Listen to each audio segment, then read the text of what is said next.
And what this nation was founded on was founded upon God. And we don't want to eliminate him from this because he's behind this. So we're going to go to him in a word of prayer to open this. I'm going to ask Tom White if he will. Holy Father, we thank you for another day of life. Thank you for health. Father, we thank you that we live in a country right now where we can still have a voice. I pray we'll move forward very swiftly and gain in numbers. Bless each one that's traveled. Give them a safe trip back to their homes. These things we pray in Jesus' name. Amen. Thank you, Tom. As we talked about, folks, and I just mentioned, we always like to put God in here. And we found in the scriptures that God told us some things, and this is one of the things that we know of that has happened to this nation, this country, is my people are destroyed for lack of knowledge. I will also reject thee, and thou shalt be no priest to me. Seeing that thou hast forgotten the law of thy God, I will also forget thy children. Also, we inserted in here from J. Edgar Hoover that knew back then that the problems of this nation and what had happened and what had occurred. The individual is handicapped by coming face to face with a conspiracy so monstrous that people cannot believe that it even exists. Now let me tell y'all something on that point right there. Any of us in this room and many others of the Republic that have been out here talking, this fits exactly because people can't hardly believe what I'm fixing to show you tonight. They just can't believe it. But we're going to give you the hard evidence, folks. Tonight we're going to talk about government and money. You can't have one without the other, and one affects the other. And also they used it to deceive us and to, through evil and corruption, and have corrupted this nation, and you'll see this better. And as I said, the purpose for this evening is for you to understand what the government is, our money system, who you are, where the power is, what choices you have, and what you can do to help. Now, I want to stop on that one is who you are. That's very, very important, folks. If we don't understand who we are, or I'll put it another way, if you don't understand your standing or your status, then that's the reason they can just bull over you. That's the reason that things can happen out here that a lot of us, it doesn't even make common sense. Before we get into some things, I want to cover a couple of, there'll be several definitions we'll cover here, but you need to know what these definitions are, because you're going to see on the PowerPoint, you're going to hear me use de jure and de facto. Right out of Black Law's Dictionary, 4th edition, de jure is of right, legitimate, lawful, and in this sense it is the contrary of de facto. De facto is a government, a past action or a state of affairs which must be accepted for all practical purposes, but is illegal or illegitimate. Notice those words. It is illegal or illegitimate. In this sense, it is the contrary of de jure, which means rightful, legitimate, just, or constitutional.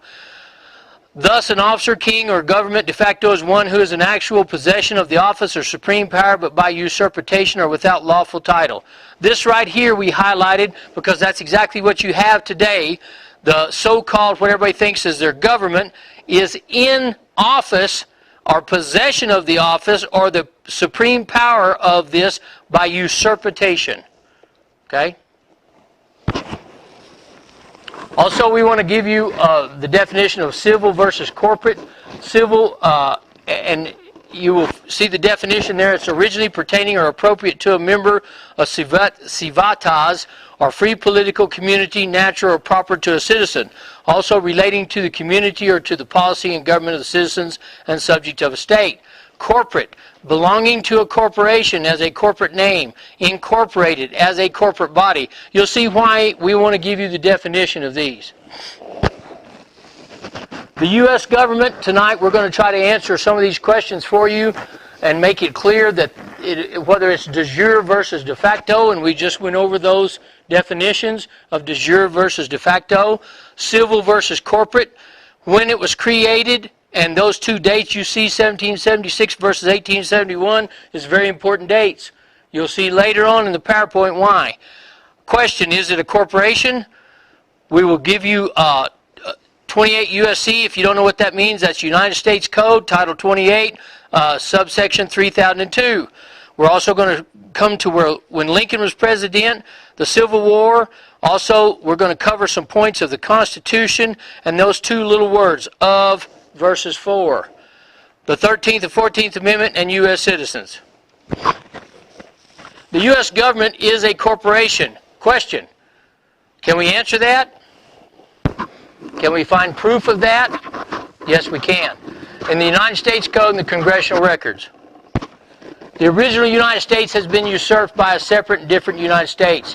Formed in 1871, our present government, the de facto, is actually a corporation, the United States Corporation. This U.S. corporation ignores the de jure Constitution, notice, for the United States of America, signed in 1887. The reason I'm pointing that out, folks, is the original Constitution signed in 1787 said Constitution for the United States. Go read it today. Go read the title today of any Constitution, little book, big book, wherever you pulled it up, and it'll say the Constitution of the United States of America. There's a big difference. Although usurped by a separate and different United States, the 1787 Constitution is still intact to this day. We have a comparison here in 1787, a republic created by the sovereign people, started with Declaration of Independence in 1776, Articles of Confederation in 1778, and the Constitution for the United States was adopted September 17th, 1787.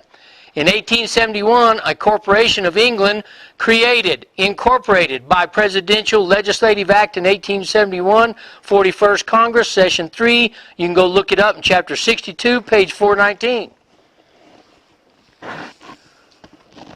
Here we have the United States Code, Title 28. We took the actual page out of the United States Code. We gave you the subsections here and it's highlighted, and then we brought it forward for you. Right here's what it says. United States means a federal corporation. Okay? Now, we also included in this definition page is the word person. We wanted to bring that forward. Person includes a natural person, including an individual Indian, a corporation, a partnership, an unincorporated association, a trust or an estate, or any other public or private entity, including a state or local government or an Indian tribe. The reason we brought this forward, folks, is to let you know what they did here. If you go through and read a statute or a code section that has person in it, everybody thinks that applies to you. Well, what they did here, they made a corporation and gave them the same rights you have. They gave an unincorporated association the same rights that you have. They made them artificial entities, folks. Legal fictions, if you want to go in and look in law. Also, we brought the page out of the 41st Congressional Records, and you can see the highlights up there, exactly where it was at in 1871. Right here, we highlighted this, and then we brought it forward. So you can understand what they did. It says, be it enacted by the Senate and House of Representatives of the United States of America and Congress assembled, that part of the territory of the United States included within the limits of the District of Columbia be, and the same as hereby, created into a government by the name of the District of Columbia, by which name it is hereby constituted a body corporate for municipal purposes, and may contract and be contracted with, sue and be sued, plead and be impleaded, have a seal, and exercise all other powers of a municipal corporation, not inconsistent with the Constitution and laws of the United States and the provisions of this act. What they did, folks, is they incorporated and put it into the District of Columbia. Of you new people, do you know what the District of Columbia is? Washington, D.C. That's what the District of Columbia. It was the 10-mile square area. Virginia took back some of the land. Actually, it's 6.8 square miles of the District of Columbia is Washington, D.C. They incorporated that, put the seat of government, and then they started an umbrella or a film over the rest of the United States.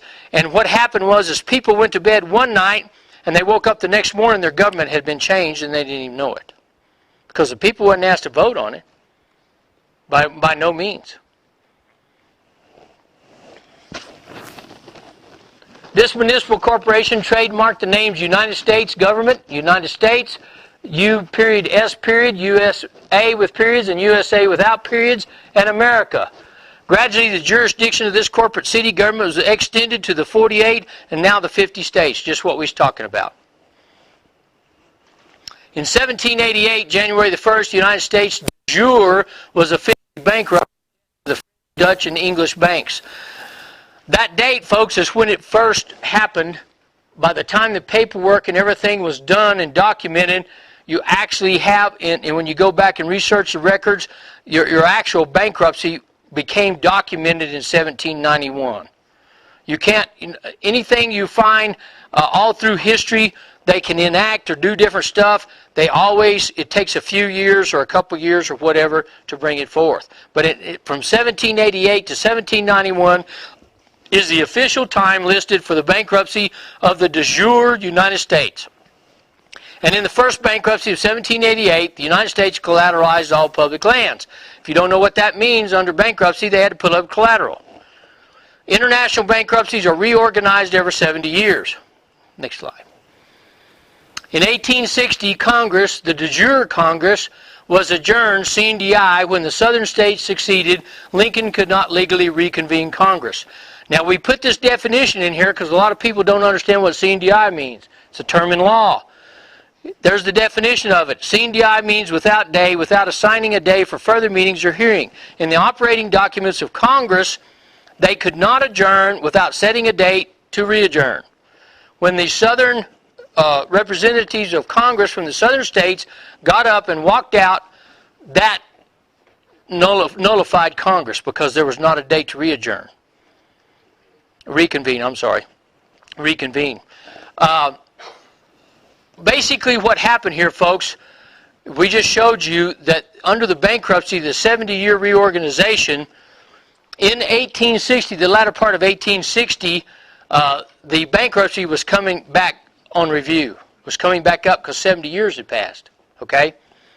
When this 70 years passed, you have two choices. Pay the bankruptcy or put up more collateral. So that's what Lincoln was doing. That's the reason the southern gentlemen, southern representatives of Congress of the southern states got up and walked out because Lincoln was telling them they're going to have to mortgage the land.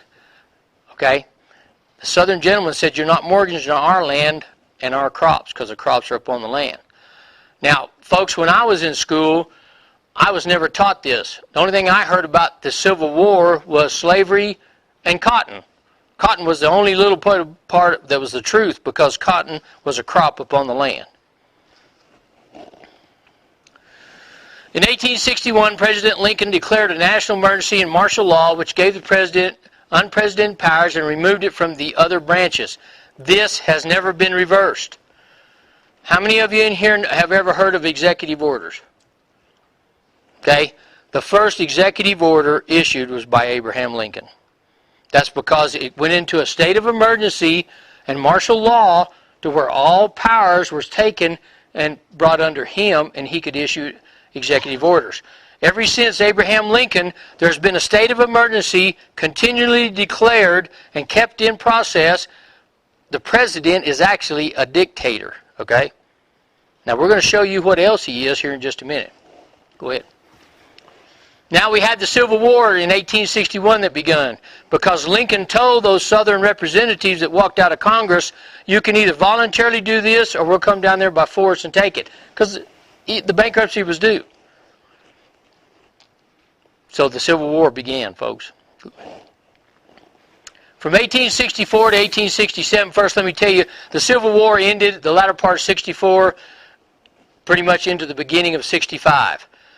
But starting in 1864 through 1867, several Reconstruction Acts were passed, forcing the states to ratify the 14th Amendment, which made everyone U.S. citizens.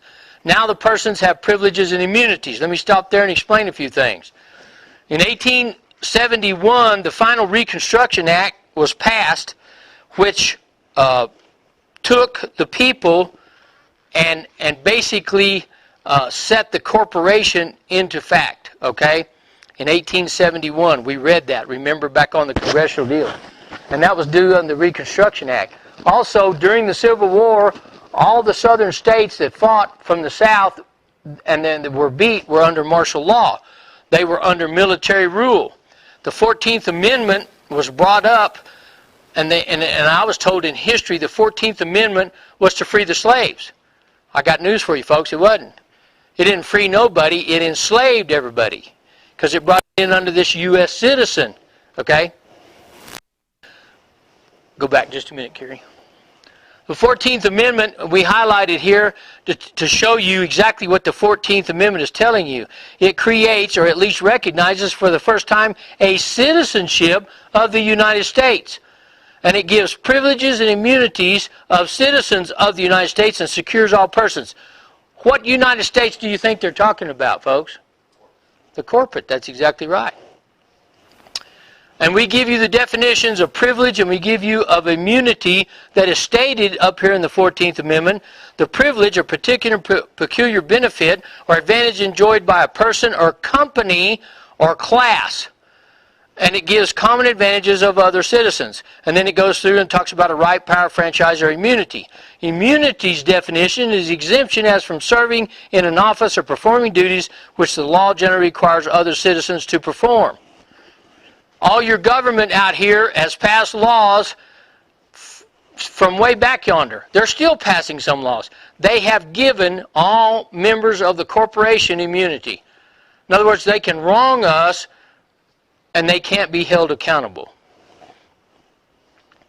We have the definition here from Black Laws of citizen under its Constitution. And I'm just reading the highlighted areas. Under its Constitution, government is subject to the corresponding duties. Citizens are members of community inspired to common goal who in associated relations submit themselves to rules of conduct for the promotion of general welfare and conservation of individual as well as collective rights.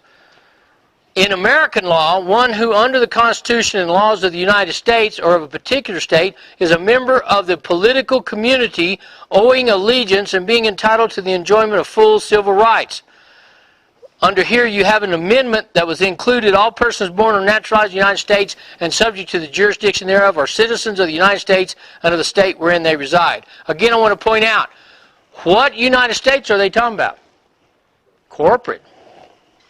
If we the people wrote the Constitution to control the government from encroaching on our rights, then why are we being construed as being under its Constitution and government? Folks, if you don't know, if you go back and read the original organic de jure Constitution that our forefathers set into place, had nothing to do with us. Had nothing. It was confinement or holding in and putting a fence around the government. That's what the Constitution was completely about. In fact, James Madison just threw a conniption fit to the rest of them that there was no need for a Bill of Rights in the Constitution. He said our rights are already there. It's unalienable rights or unalienable rights granted by God. We don't have to list them. We already have them. But he gave in just so that they could designate and show it's not all the rights you have, the Bill of Rights, because you have more rights than that, because it comes from God. But the Constitution, whole number one design was to keep the government confined. Go ahead. In 1871, the United States became a corporation with a new constitution, a new corporate government, and the original constitution government was vacated from dormant, but it was never terminated. I want y'all to think of something. The republic that our forefathers established and the organic de jure constitution was thrown over here on the side and hid, and they changed it and brought it forward to fool the people and change the one little word of for to of. They also eliminated the 13th Amendment, the original de jure 13th Amendment. We'll show you that here in a minute. The new Constitution had to be ratified by the people according to the original Constitution, but it never was. Can anybody show me in history or even know of where the people voted on when this occurred in 1871? They were never even asked. They were never even told. The whole process occurred behind closed doors. The people are the source of financing for this new government. Again, I refer you, there's the page that we showed you earlier from the 41st Congressional Record in 1871, and we brought forth that highlight. In that Constitution, as we referred to, go ahead, Kerry. I told you about the original 13th Amendment of the Constitution. They threw this out, folks, and brought in the 13th Amendment you read today is about slavery, okay? Against slavery. The original 13th Amendment, and this was dug out from, I believe, the Virginia, their Republic Constitution, and they had the Organic Constitution, also the Declaration of Independence. But here's the last article, see, of the original Constitution was Article 13. Here's what it says, and I'll read it to you if you can't see it. If any citizen of the United States shall accept, claim, receive, or retain any title of nobility or honor, or shall without the consent of Congress accept and retain any present, pension, office, or emolument of any kind, whatever, from any emperor, king, prince, or foreign power, such person shall cease to be a citizen of the United States, and shall be incapable of holding any office of trust or profit under thereof or either of them. All right, title of nobility is what it's telling you. Any person accepting a title of nobility, it says here, can't even be a citizen of the United States and cannot hold office. What's title of nobility, folks? Esquire. Who is esquires around this country? All lawyers and attorneys. They receive the title of nobility of esquire when they pass the bar. Because I know some men that have never took the bar, but they have law degrees, and one of them, well, in fact, both of them did, but one of them, sure enough, was real emphatic. He said, I would never participate in such an evil, corrupt, wicked system as the Bar Association. The Bar Association, if you don't know it, has its origins, the bar is from Britain. No wonder they have a title of nobility, don't they? Go ahead, Carrie.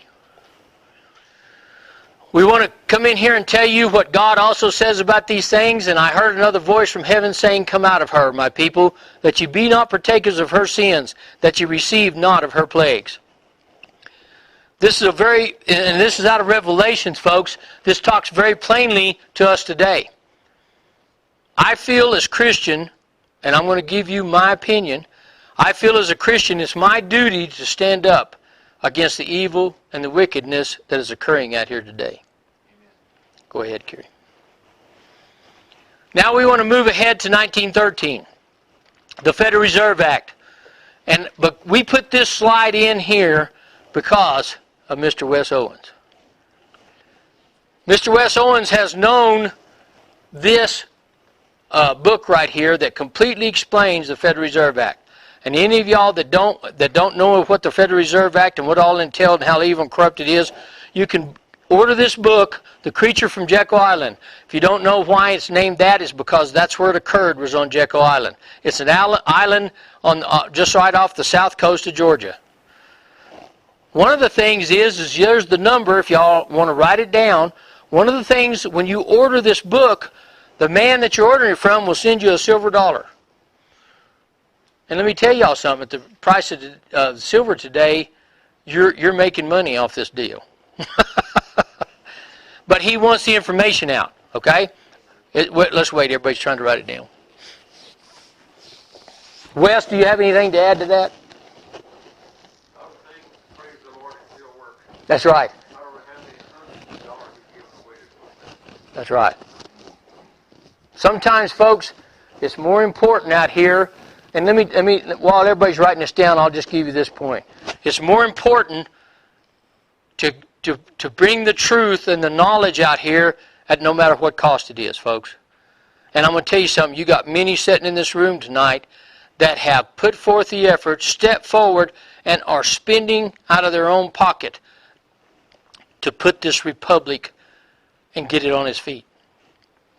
I want y'all to understand that. Go ahead, Carrie. We're going to talk a little bit about money now. You know, we told you can't separate money and government. Questions we're going to talk about is the U.S. bankrupt?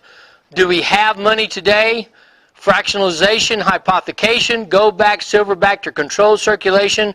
The Federal Reserve, where does money come from? HJR 192, if you don't know what that is, that's House Joint Resolution 192.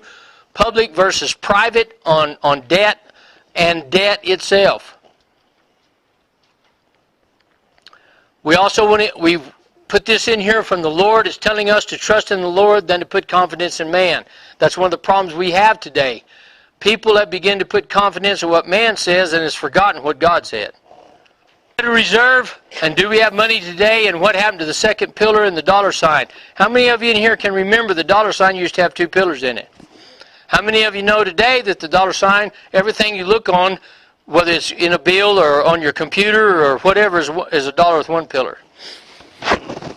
What happened, folks, is when the nation was first come about, you had money sign, and what it was the S with the U over it.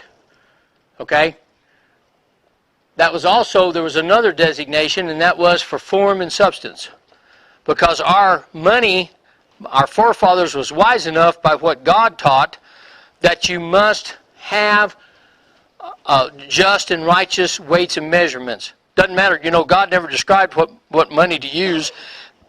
He didn't care. You could use corn, barley, goats, sheep, it didn't matter, cows, whatever, as long as you had just and righteous weights and measurements for that money. Our forefathers knew this. In the Constitution, you will find that $1 will equal so many grains or grams of gold or silver. That's your just weights and measurement. Used to, way back yonder, probably before any of us sitting in this room, you could take $1 down to a bank and you could redeem that for gold or silver of what was specified in the Constitution of the weights. And like I said, it was either so many grains or grams of gold and silver equaled $1. The dollar sign had to be changed because today, the money that we use, these Federal Reserve notes that we carry around in our pocket right here, has no substance to it. It is only form only. The only thing we have left today, folks, is right here. Here's a true dollar. Right there. Because it has form and it has substance. It has the silver to back it. But you can't use this to pay a debt. We're fixing to tell you why. We have some questions here. What is better, gold-backed, silver-backed, or controlled circulation of our currency? We put that in so that people would understand that there's gold-backed currencies in the past, in history, that also went corrupt.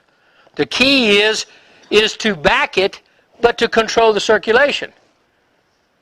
You can put a gold-backed currency out here, and you can start rooking it, and you can start issuing more money than what you have backing it, and you can ruin the system the same way. You have to control the circulation. That's the reason our forefathers said, for every dollar issued, there has to be so many grains or grams of gold or silver held in reserve for that. John F. Kennedy did the same thing when he brought what they call the silver certificate. Every silver certificate was backed by that much silver. And if you don't know, that's the reason he was killed. The bankers killed him. Because what he did was going to take the bank, the Federal Reserve banking system, down. Where does our money come from today? And we're going to talk about fractionalization, hypothecation, and of course HJR 192, which is now Public Law 73-10. How many of you in here know what fractionalization is? For you new people, fractionalization is what the bank does. They can fractionalize the money up to 9 times. If you go put a $1,000 deposit in a bank, they're only required to hold 10%. Okay? So out of that $1,000, they're going to hold $100 in cash. The other $900, they're going to use it as an asset, and they will turn around and a lot of times will sell this off or use this in some way through a bond or whatever, and they will do this over 9 times. They'll take your $1,000 and fractionalize it 9 times. They're even doing more of that today. It's even larger through the banking regulations. Hypothecation. Hypothecation, if you don't know what that means they hypothecate something. In other words, they're taking of something that they have no right to, or they do it under illusion of law. For one instance I can give you about hypothecation is taking your land. They had no right to take your land, but they did and pledged it on the corporate bankruptcy. If you don't believe me, go home and pull your warranty deed out, and I promise you I haven't seen one yet. I've looked at a bunch of them. It'll always say tenant upon the land on your warranty deed. If you're a tenant upon the land, you're no better than a sharecropper. You don't own the property. Go ahead, Carrie. Here's your House Joint Resolution 192. This is actual page out of the 73rd Congress that was done in June of 1933. Next one. It goes along. This is extension of that other page. Here's what we wanted to highlight and show you. When they passed HJR 192 in June of 1933, here's what it said. That A, every provision contained in or made with respect to any obligation which purports to give the obligee a right to require payment in gold or a particular kind of coin or currency or in an amount in money of the United States measured, thereby is declared to be against public policy. Skip down. Shall be discharged upon payment, dollar for dollar, in any coin or currency which at the time of payment is legal tender for public and private debts. Folks, what they just told you here and passed in HJR 192, and now it's public law, that it was outlawed for you to pay a debt. Couldn't pay a debt no more. They outlawed it right here. What they did tell you is the only thing you can do is discharge it. That's it. Also, down at the bottom, it tells you that all coins and currencies, this is what they're talking about being able to discharge. They're setting up the Federal Reserve note, and they knew they were going to slowly take all backing away from the dollar. If you don't know this, the last little bit of gold was taken away from the dollar, and there was very little on it then, was in 1972 by Richard Nixon. Since 1972, there's been nothing whatsoever backing the Federal Reserve note. But it tells you what the Federal Reserve notes and circulating notes of the Federal Reserve Banks and National Bank Association heretofore or hereafter coined or issued shall be legal tender for all debts, public and private. There's your Federal Reserve note, folks. What does Federal Reserve note mean? It's a debt. Now I got a question for you. If this man right here is going to sell me something, a rocking chair, and he wants $10 for it, I've agreed to it, so that's a debt. And if I give him 10 Federal Reserve notes, how am I paying a debt with a debt? Isn't that impossible? Not by the law. I'm only discharging it. What happens if you only discharge a debt? Still there, isn't it? Federal Reserve notes out of Blacklaw's Dictionary, 6th edition. Form of currency issued by Federal Reserve banks in the likeness of non-interest bearing promissory notes payable to bearer on demand. The Federal Reserve note, examples 1, 5, 10s, etc., is the most widely used paper currency. Such have replaced silver and gold certificates which were backed by silver and gold. Such reserve notes are direct obligations. Listen to that, folks. Direct obligations of the United States. Now, first of all, I want to ask you a question. What United States are they referring to here? That's right. So if it's a direct obligation of the United States, who's paying the bill for this corporation? We are. Well, y'all are. I'm not no more. So, go ahead, Kerry. We set up a little deal here that we wanted to show people to make them understand. Public, which is the corporation, and private, which is where we should be. And here's the way they have it set up, folks, right now, what you're under. Satan is the author of all deceit, wickedness, and debt, and all those things. And you have the debt side is public. It's imaginary. It involves person or persons, legal or illegal, at law, Federal Reserve notes, and corporations. The private side, which is what the Republic was originally set up as, was set up by God. And let me tell y'all something right there. If you don't believe that statement, go back and read a bunch of the archives of what our forefathers wrote.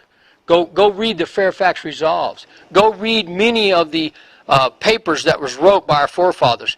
There was a belief, I promise you, you can't deny it, the full intent was there that this nation was being formed under God. It even goes so far that the colonies after the Revolutionary War had ordinances in their colonies that said if you didn't profess a belief in Jesus Christ, you couldn't even run for office. That's how strong they believed it, folks. And on the private side, under God, we have the asset side. We have the real world. We don't have a fiction a legal fiction or a legal entity out here called corporations. And we don't have persons, we have men, women, and children. We don't have persons, we have the people. We don't have legal or illegal, we have lawful or unlawful. Because lawful or unlawful is what God said. We don't have at law, we have in law. How many of you know of any attorney that's an attorney in law? Not a one. All their titles are at law. They're giving you a true statement. You have gold, silver in the barter system. You have working men and women opposed to corporations. Go ahead, Kerry. We wanted to give you the example of republic versus democracy. I want to point out something to you new people. On the news media now for several years, every news media head, every politician, you will hear democracy. You will even hear them talking about, on word, we're further in democracy. I challenge you to find me one place in the Constitution that has said anything about democracy. Article 4, Section 4 said a republic was guaranteed. And under republic, there's where the word came from. There's res and publica. That's what republic came from. Means thing and public. Protects rights of individual minority. Article 4, Section 4, as I just told you. And right here is what keeps that going. Over here is democracy. Demos and Creighton is the words that democracy come from. It means people to rule. Majority, mob rule. Not mentioned in any founding documents. And here's what the result of it is. Right here. Folks, we put this slide up here to make people understand what we're talking about. Under the corporate world, folks, there's over 60 million. Understand what I'm telling you. Over 60 million laws, ordinances, statutes, codes, regulations, administrative law. I can just go on and on. Under the corporate world. And under the republic, you have one book. If you don't know what this book is, folks, it's the Bible. And we're asking you the question, which room of laws would you rather be in? You need to understand under the corporate world, they have to keep passing laws because you are the one that's paying for the corporation. Just think of it this way, folks. What is a corporation for? What is Sears for, or any corporation you can think of? What's it for? It's to make money, isn't it? Well, if the government is a corporation and it makes, manufactures, or grows nothing, how does it make money? Off of us. And they have to keep passing these laws because if they don't have enough laws, then you might be too good for them and they can't collect anything off of you. Go ahead, Kerry. Folks, I put this in here because under Davy Crockett, and who in here hadn't heard of Davy Crockett? If you don't know, Davy Crockett was a congressman out of Tennessee. There was many things on this, and there's an article that's titled "Not Yours to Give" that was wrote by Davy Crockett. Davy Crockett in Congress, and I'll give you the short version of the story. Davy Crockett in Congress, there was a fire when him and his congressman come out one evening from being in meetings, and there was a fire in Georgetown. This fire burned up many homes and many businesses. They went down there and helped put out the fire. The next day in Congress, one of the congressmen brought up to pass a bill to give these people $20,000 to help them rebuild and help them out. And Davy voted for it, along with all the other congressmen. Not too long after that, it was time for re-election. Davy Crockett's back in Tennessee, and he's on his horse out in his district, soliciting, basically campaigning for re-election. And he sees a man plowing a field as he's going down the road. And the turn rows on that field come out right by the road. So he paced his horse to meet this man as he was plowing. And sure enough, when he got there, he met with the man. The man stopped his team, wiped the sweat off of him, and Davy Crockett told him, said, I'm Davy Crockett, your congressman, and I have the unfortunate job of campaigning for re-election. And I would like to have your vote, sir. The man, wiping the sweat from his brow, stood there and looked at him a second and said, I know very well who you are. You're Colonel Davy Crockett. And he said, I can't vote for you. Man, that shocked old Davy. Kind of set him back on his heels. Because Davy Crockett was well liked. He asked the man why he couldn't vote for him.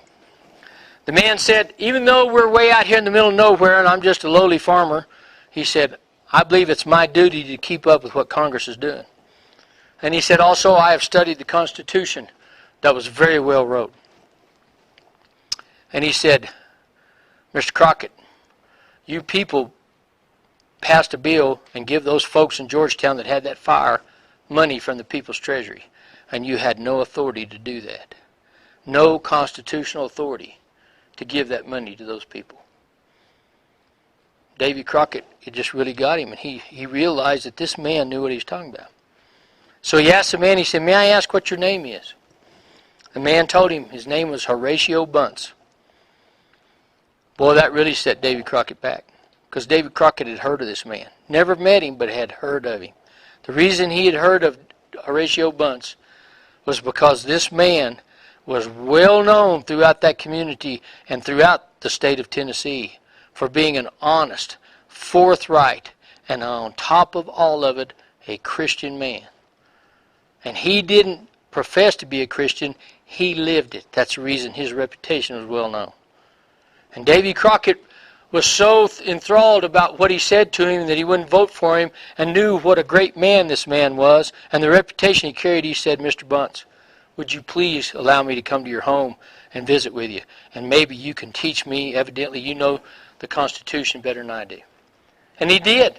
Spent many hours with him. When he got through talking with him, he asked him another favor.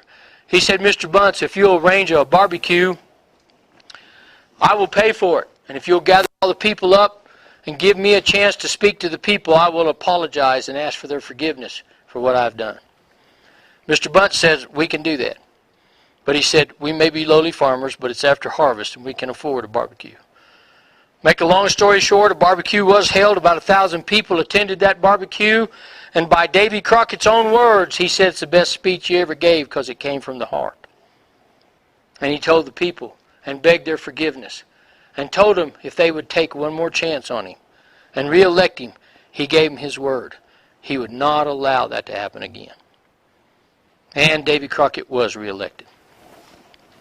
Even Horatio Bunce told him, I believe you, Mr. Crockett, to be an honest, forthright man.